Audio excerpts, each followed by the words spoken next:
ప్రొద్దుటూరు సంబంధించిన అభివృద్ధి పనుల గురించి ప్రజలకు తెలియజేయాలనే ఉద్దేశంతో ఈరోజు ఈ సమావేశం నిర్వహించడం జరుగుతోంది. కూటమి ప్రభుత్వం ఏర్పడిన తర్వాత ఇది 3వ బడ్జెట్.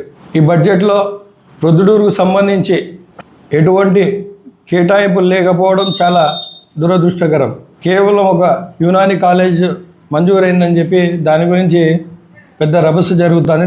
దాదాపుగా 70 సంవత్సరాలైంది ప్రొద్దుటూరులో నీటి పైప్ లైన్ వేసి, ఇప్పటికి మార్చలేదు. దాని కాలపరిమితి కేవలం 30 సంవత్సరాలే. అటువంటి ప్రాజెక్టు ఇప్పుడు వచ్చిన ప్రభుత్వం రద్దు చేశారు. పారిశుద్ధ్యానికి సంబంధించి ప్రధాన కాలువలు ప్రొద్దుటూరు ఛానల్ 1, ఛానల్ 2, దొర్సాన్పల్లె, మడూరు కాలువ, కొత్తపల్లె, ఇలాంటి 5 ఛానల్స్ దీన్ని ఆధునిక చేయాల్సిన అవసరం ఉంది.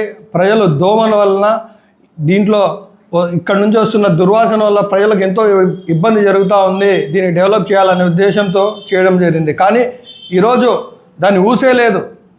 అవే కాదు, దీంతో పాటే ఆ రోజు 8 అభివృద్ధి కార్యక్రమాలు జరిగితే అందులో కేవలం ఒక బ్రిడ్జ్, ఒక రామేశ్వరం బ్రిడ్జ్ పనులు మాత్రమే జరుగుతూ ఉన్నాయి. మిగతావన్నీ రద్దు చేశారు, లేకుంటే పనులు జరగట్లేదు.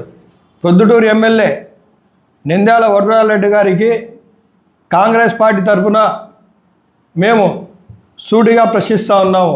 ప్రొద్దుటూరులో ఉండబడిన పైప్ లైన్ మార్చాల్సిన అవసరం ఉందా లేదా? రెండో విషయం, పారిశుద్ధ్యం అలాగే డ్రైనేజ్ వ్యవస్థకు సంబంధించి అది అండర్ గ్రౌండ్ డ్రైనేజ్ కానీ లేకుంటే ఒక డ్రైనేజ్ వ్యవస్థను గాడిలో పెట్టడానికి ఈ అవసరాలు ఉన్నాయా లేదా అని చెప్పి మేము సూటిగా ప్రశ్నిస్తూ ఉన్నాం. ఏదో ఈ బడ్జెట్ సమావేశాల్లో అయినా ఏదైనా ప్రొద్దుటూరుకి ఏదైనా కేటాయింపులు జరుగుతాయేమో, ఏదైనా అభివృద్ధి కార్యక్రమాలు చేసుకోవచ్చామని చెప్పి చాలా ఆశపడ్డాం. కానీ ప్రొద్దుటూరు ఈ అభివృద్ధి పనులకు సంబంధించి ఎటువంటి కేటాయింపులు లేకపోవడం చాలా దురదృష్టకరం. కూరగాయల మార్కెట్ కూడా అలాంటిదే పరిస్థితి. 20 కోట్లు ఖర్చు పెట్టారు, ఇంతవరకు అది శిథిల వ్యవస్థకు చేరింది. అది బడ్జెట్ సమావేశాలంటే కేవలం నంబర్లకే పరిమితం కాకుండా, నంబర్ల గారడి కాకుండా 3,30,000 కోట్ల బడ్జెట్, బ్రహ్మాండమైన బడ్జెట్ అంటూ ఉన్నారు కదా. ప్రొద్దుటూరుకి ఏమొచ్చింది?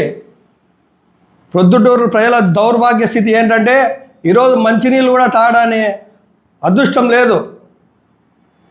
ఒక మంచి వాతావరణంలో ఉండే అదృష్టం లేదు ప్రొద్దుటూరు ప్రజలకు. ప్రొద్దుటూరు పట్టణం 41 వార్డులు బాగుండాలంటే మంచినీటి పైప్ లైన్ నూతనంగా ఏర్పరచాలి. కూటమి ప్రభుత్వం రద్దు చేసిన ఈ ప్రాజెక్టును మళ్ళీ దీన్ని పునఃప్రారంభించాలి, ప్రజలకు మంచినీళ్ళు అందించాలని చెప్పి ఈ సందర్భంగా మేము కాంగ్రెస్ పార్టీ తరఫు నుంచి డిమాండ్ చేస్తూ ఉన్నాం. కూటమి ప్రభుత్వం మంచి ప్రభుత్వం అంటారు. మంచి ప్రభుత్వం అంటే ఇదేనా?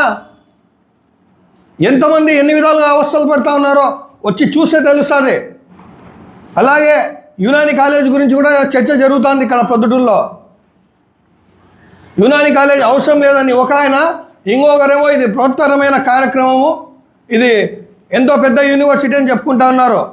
మేము ఇటువంటి కాలేజీలకు కానీ యూనివర్సిటీలకు కానీ మేము వ్యతిరేకం కాదు. వస్తే రాని మంచిదే. కానీ ప్రొద్దుటూరు ప్రజలకు కావాల్సింది, ప్రొద్దుటూరు పట్టణానికి కావాల్సింది మెడికల్ కాలేజ్. ప్రొద్దుటూరుకు అన్ని అర్హతలు ఉన్నాయి. ప్రొద్దుటూరు ప్రభుత్వ ఆసుపత్రిలో 350 పడకలు ఉన్నాయి. అక్కడ జిల్లా ఆసుపత్రి కడప తర్వాత పెద్ద హాస్పిటల్ అంటే ప్రొద్దుటూరు జిల్లా ఆసుపత్రినే. అలాంటి హాస్పిటల్కు మెడికల్ కాలేజ్ లేకుండా పులివెందులకు పోయింది ప్రొద్దుటూరుకు వచ్చే కాలేజు. గత గవర్నమెంట్లో 17 కాలేజీలు శాంక్షన్ అయినాయి. ఆ శాంక్షన్ అయిన దాంట్లో ఆ రోజు ఎమ్మెల్యే, ఈరోజు మాజీ ఎమ్మెల్యే రాజమల్లు శివప్రసాద్ రెడ్డి గారు ఏం చేస్తూ ఉన్నారని చెప్పి సూటిగా ప్రశ్నిస్తూ ఉన్నాను. ఈరోజు మీరు యునాని కాలేజ్ చాలా చిన్న కాలేజు, ఇది అవసరం లేనిది, ఎవరో వద్దంటే వచ్చిందంటున్నారు.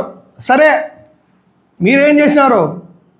ప్రొద్దుటూరు అన్ని అర్హతలు ఉండి ప్రొద్దుటూరు రావాల్సిన మెడికల్ కాలేజు ప్రొద్దుటూరు రాకుంటే మీరు ఆ రోజు జగన్మోహన్ రెడ్డి గారికి చెప్పారని చెప్పి ఈ సందర్భంగా సూటిగా ప్రశ్నిస్తూ ఉన్నాను. మీరు ఒత్తిడి తీసుకొచ్చారా? ప్రొద్దుటూరుకు అవసరం ఉందని చెప్పి మీరు చెప్పినారా?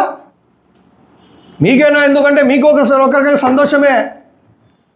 మీ సొంత ఊరు పులివెందుల నియోజకవర్గం కాబట్టి పులివెందులకు పోతే మంచిదేలే, మా వాళ్ళు ఉంటారాడా, బాగుంటారులే, మా వాళ్ళకి బాగా జరుగుతుంది అక్కడ మా వాళ్ళే, అక్కడ మా వాళ్ళే, ఇక్కడ మీ వాళ్ళే అంటారు. కానీ మీరు ఎమ్మెల్యే ప్రొద్దుటూరు సార్, తెలుసుకోండి. మీరు ఎందుకు తేలేకపోయినారో ప్రొద్దుటూరు ప్రజలకు మీరు సమాధానం ఇవ్వాలా. మెడికల్ కాలేజ్ గత ప్రభుత్వ హయాంలో 17 కాలేజీలు మంజూరైనప్పుడు ప్రొద్దుటూరుకు అన్ని అర్హతలు ఉండి కూడా ప్రొద్దుటూరు మెడికల్ కాలేజ్ ఎందుకు మీరు కేటాయించలేకపోయినారో ప్రొద్దుటూరు ప్రజలకు సమాధానం ఇవ్వండి.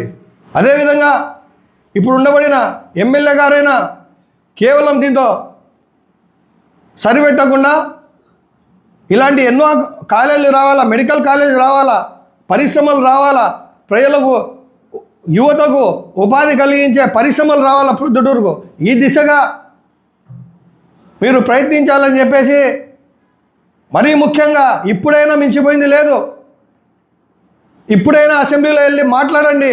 రోజు మీ ఫోటోలు వస్తున్నాయి, ఎమ్మెల్యే గారు అసెంబ్లీలోకి వెళ్తున్నారని చెప్పి దాదాపుగా 10 రోజుల నుంచి డైలీ ఫొటోస్ వస్తున్నాయి. నేను సాయంత్రం చూస్తున్నా ఏమైనా తీసుకొస్తున్నారేమో అని. దానికి సంబంధించి ఏం లేవు. ఎమ్మెల్యే గారికి సుడిగా తెలియజేస్తూ ఉన్నాము, ప్రభుత్వాలు మారితే అవసరాలు మారవు. అప్పుడు అవసరం ఉంది మంచినీటి పైప్ లైన్, ఈరోజు కూడా మంచినీటి పైప్ లైన్ అవసరం ఉంది.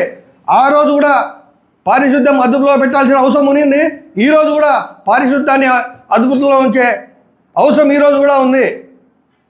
ముఖ్యంగా ఈ సమావేశం ద్వారా నేను తెలియజేసేది ఏంటంటే, మంచినీటి పైప్ లైన్కి సంబంధించి, అలాగే డ్రైనేజ్ వ్యవస్థకు సంబంధించి వీలైతే అండర్ గ్రౌండ్ డ్రైనేజ్ దాదాపుగా 300-400 కోట్లు అవుతుంది. లక్షల కోట్ల బడ్జెట్ పెట్టినప్పుడు ఒక 400 కోట్లు ఏం భారం కాదు ప్రభుత్వానికి.